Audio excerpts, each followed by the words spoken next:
Radhe Radhe friend, जय Shri Krishna. Veena Deepak Soni YouTube channel में आप सभी का स्वागत है। सर्वप्रथम तो आप सभी को सावन के महीने की बहुत बहुत शुभकामनाएं। आप सबको पता है सावन का महीना हमारी प्रारंभ होने वाला है। फ्रेंड्स, आज की वीडियो में मैं आप सभी लोगों को इस वीडियो के माध्यम से सावन के महीने में भगवान भोलेनाथ की पूजा हम लोग किस प्रकार करें उसके बारे में बताऊंगी। आप सबको पता है सावन का महीना बड़ा ही पावन महीना होता है। ये भगवान शिव की पूजा के लिए बहुत ही शुभ और खास होता है। महीना भगवान भोलेनाथ को हमारे बहुत ही अधिक प्रिय होता है। इस दौरान पड़ने वाली सभी सोमवार का बहुत अधिक महत्व होता है। कहते कि इस दिन उपवास का पालन करने से हमारे मन की जो भी मनोकामना होती है वह अवश्य पूरी होती है। इसी के साथ सावन के सोमवार को हो तो बात ही कुछ और होती है। वैसे तो हमारे भगवान भोलेनाथ बड़े ही भोले हैं। वह तो एक लोटे जल से और एक बेलपत्र से ही बहुत अधिक प्रसन्न खुश हो जाते हैं। लेकिन अगर आप सावन के महीने में इस प्रकार से पूजा करते तो भगवान भोलेनाथ बेहद ही खुश प्रसन्न हो जाएगी और आपकी मन की जो भी मनोकामना इच्छा होगी वह अवश्य पूर्ण हो जाएगी।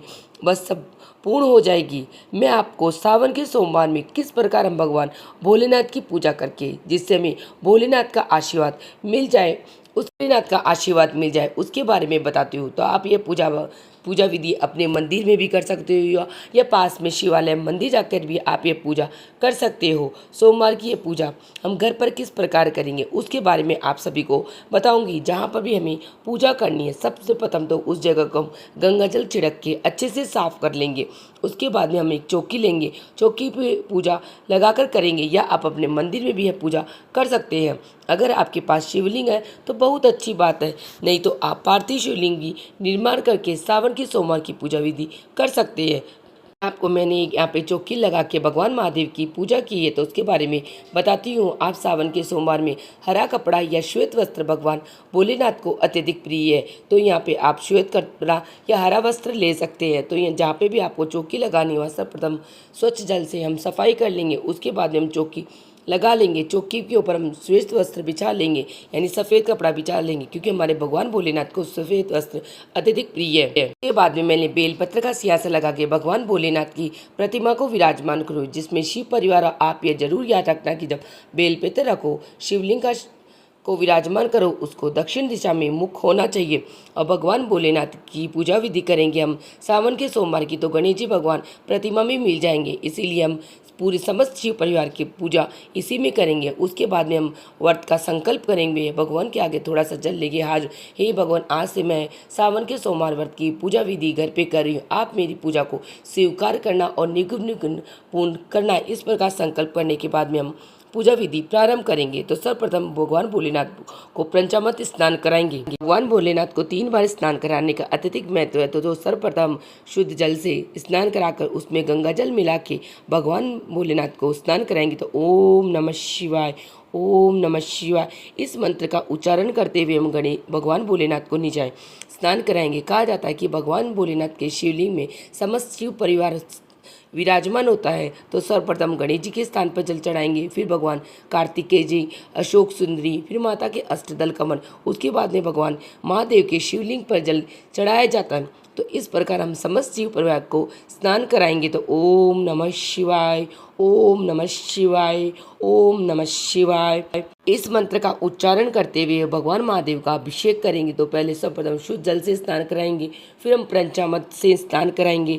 पंचामृत में आप अलग अलग भी लेते हैं, दूध, घी, शहद और चीनी, ये सभी अलग अलग लेके भी आप स्नान करा सकते हो या पंचामृत बना कर भी भगवान महादेव को स्नान करते हैं। तो यहाँ पे मैंने पंचामृत बनाया। तो ओम नमः शिवाय, ओम नमः शिवाय, ओम नमः शिवाय इन मंत्रों का उच्चारण करते हुए भगवान महादेव का पंचामृत स्नान कराया। उसके बाद में पुनः भगवान महादेव को शुद्ध जल से स्नान कराया। इस प्रकार भगवान महादेव को मैंने 3 बार स्नान कराया क्योंकि भगवान महादेव को 3 बार स्नान कराने का अत्यधिक महत्व। उसके बाद में हम भगवान महादेव का जो भी जल चढ़ाया हुआ स्नान कराया हुआ ये जल है ये हम एक साइड में रख देंगे और जो भगवान को इत्र की मालिश करेंगे, क्योंकि हमारी जो भी इच्छा मनोकामना रखकर अगर महादेव को हम इत्र की मालिश देते वह बहुत ही शुभ और उत्तम होती है। और जो ये जल है, ये जल हमें किसी भी पौधे गमले में डाल देंगे, लेकिन हमें एक बात का ध्यान रखना है कि ये जल हमें कभी भी तुलसी के वृक्ष में नहीं डालना है, क्योंकि भगवान महादेव के तुलसी वृक्ष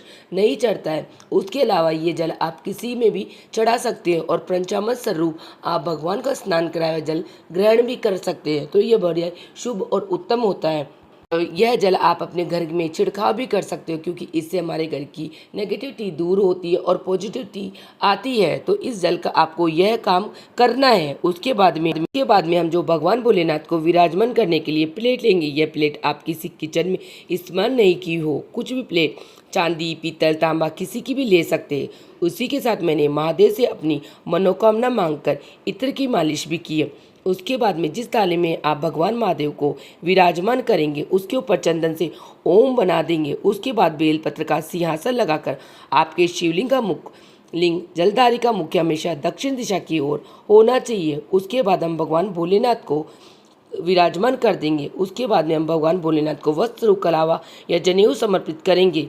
भगवान भोलेनाथ को विराजमान कर दिया, चंदन, बेलपत्र, सिंहासन, उसी के साथ हम ओम नमः शिवाय, ओम नमः शिवाय पूरी पूजा विधि के अंदर आपको इस मंत्र का उच्चारण करते रहना। उसके बाद सबको सर्वप्रथम दीपक प्रज्वलित करेंगे। दीपक, क्योंकि हमारी पूजा का साक्षी हमेशा दीपक होता है, तो यहाँ पे मैंने दीपक प्रज्वलित कर दिया है। तो आप देसी घी का भी दीपक प्रज्वलित कर सकते हैं या तिल्ली के तेल का भी दीपक प्रज्वलित कर सकते हैं। दीपक को प्रज्वलित कर दिया। दीपक को प्रज्वलित करने के बाद अब भगवान भोलेनाथ और माता पार्वती सभी को हम वस्त्र रूप, कलावा, जनेऊ समर्पित करेंगे। तो सर्वप्रथम भगवान महादेव को मैं वस्त्र रूप, कलावा समर्पित कर दिया और माता रानी माँ पार्वती को हम वस्त्र स्वरूप चुनरी समर्पित कर देंगे और शिव परिवार को भी कलावा समर्पित कर दिया है। इस प्रकार हम सभी को वस्त्र रूप समर्पित कर देंगे। उसके बाद में सभी को तिलक करना है। तो भगवान भोलेनाथ को आप सबको पता है चंदन का तिलक सिर्फ समर्पित किया जाता। तो मैंने गणेश जी भगवान, कार्तिकेय जी और भगवान महादेव को चंदन का तिलक लगाया और माता पार्वती को मैंने कुमकुम का तिलक लगाया। और जो हमारा शिवलिंग है उसमें समस्त जीव परिवार होता है, तो गणेश जी भगवान सभी पर मैंने चंदन का तिलक लगाया। भगवान महादेव को त्रिपुण लगाने का अत्यधिक महत्व है, तो अपनी 2 अंगुलियों से आप त्रिपुण बनाए, वह भी आप अपनी मनोकामना बोलते हुए बना सकते हैं। उसके बाद में भगवान महादेव को अक्षत समर्पित करेंगे। अक्षत टूटे हुए न हो, साथ ही शिवलिंग के ऊपर हमेशा अक्षत गीले करके ही चढ़ाने चाहिए, क्योंकि भगवान भोलेनाथ अक्षत के दाने से हमारे मन की जो भी इच्छा मनोकामना होती है उसे पूरी कर देते। उसके बाद में यह जो भी है महादेव को अत्यधिक प्रिय है। उसके बाद में हम भगवान महादेव को अत्यधिक प्रिय बेलपत्र है, तो बेलपत्र के पीछे का डंडा तोड़कर तीनों पत्तियों पर चंदन लगा के ओम नमः शिवाय, ओम नमः शिवाय मंत्र का उच्चारण करते हुए भगवान महादेव को बेलपत्र, धतूरा, भांग भी प्रिय वस्तु है वह सब समर्पित कर देंगे और माता पार्वती और गणेश जी भगवान को लाल पुष्प समर्पित कर देंगे। तो इस प्रकार समस्त शिव परिवार को हम फूल पुष्प समर्पित कर देंगे,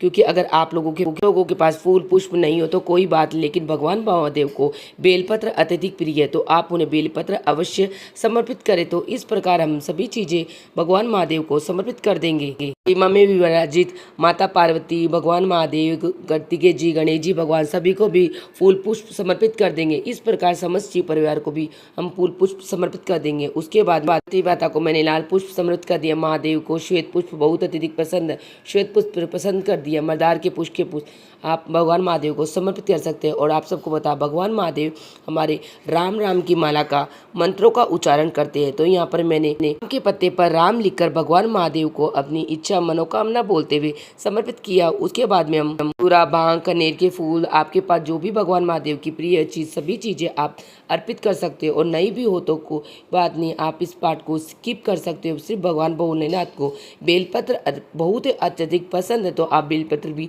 समर्पित कर सकते हो। प्रकार ओम नमः शिवाय मंत्रों का उच्चारण करते हुए आप भगवान महादेव को समस्त चीजें समर्पित कर दे। बाद में अगर आपके पास दुर्वा है तो आप भगवान महादेव को दुर्वा भी समर्पित कर सकते हैं। ये सभी चीजें भगवान महादेव, गणेश जी भगवान, कार्तिक जी, माता पार्वती समस्त शिव परिवार को समर्पित कर देंगे। और व्रत की पूजा में अगर आप इस प्रकार के नियमों का पालन करते हुए पूजा करते हो तो आपकी जो भी मन की इच्छा मनोकामना होती है वह भी सभी पूर्ण हो जाती है। उसके बाद में भगवान महादेव को हम राम राम करके जो अशोक के पत्ते हैं, मैंने मदार के पत्ते सभी समर्पित कर दिए। भगवान महादेव को हम भोग अर्पित करेंगे। तो आपके पास भोग के अंदर जो भी ऋतु वालों भगवान महादेव को वही ऋतुफल आप समर्पित कर सकते हैं। मैंने भगवान महादेव को केले समर्पित कर दिए, उसी के साथ मैंने भगवान को पताशा मिश्री का भोग लगाया है, क्योंकि महादेव को पताशा और मिश्री का भोग भी बहुत अधिक पसंद है। उसके बाद मैंने भगवान को कुछ दक्षिणा चाहिए। दक्षिणा हमेशा हमारी पूजा में रही कमियों को पूर्ण करने के लिए चढ़ाई जाती है। उसके बाद में आप महादेव से गणेश जी भगवान सभी की आरती करेंगे। तो आरती करने से पहले जो आपने अगर 16 सोमवार व्रत प्रारंभ किए हैं और सोमवार व्रत की कथा कहानी जो भी है वह हमें सुन लेनी है। तो यहाँ पे हम कथा कहानी सुन लेंगे। कथा कहानी सुनने के बाद हमें आरती करनी है। तो आप आरती जो आपने दीपक प्रज्वलित किया उसी से भी आरती कर सकते हो, या फिर आप कपूर प्रज्वलित करके भी आरती कर सकते हो। तो यहाँ पे क्योंकि कपूर से आरती करने से हमारे घर की जितनी भी नेगेटिविटी होती है सब बस दूर हो जाती है, और अगर में पॉजिटिविटी आती है तो यहाँ पे मैंने कपूर जला के सर्वप्रथम गणेश जी भगवान की आरती की है, फिर भगवान महादेव, माता पार्वती, इस प्रकार समस्त शिव परिवार की आरती की है। और इसी आरती को हम हमारे पूरे घर में घुमा देंगे, जिससे हमारे घर में का वातावरण एकदम से शुद्ध और शांतिपूर्ण हो जाएगा। बाद में आप रुद्राक्ष की माला से 108 बार मंत्रों का उच्चारण कर सकते हो, या आप शिव चालीसा भी पढ़ सकते हो, भगवान शिव को शिव तांडव स्तोत्र भी पढ़ सकते हो। इस प्रकार हमें ये सभी चीज़ें आरती से पहले पढ़नी है। आरती करने के बाद में हमें हमारी हाथ जोड़कर हम भगवान से माफ़ी मांगेंगे। अगर भगवान महादेव मेरी पूजा पाठ में कोई कमी या गलती हो गई है उसके लिए आप मुझे माफ़ कर देना और मेरी मनोकामना को पूर्ण करना। इस प्रकार हमारी जो पूजा विधि संपन्न हो जाएगी।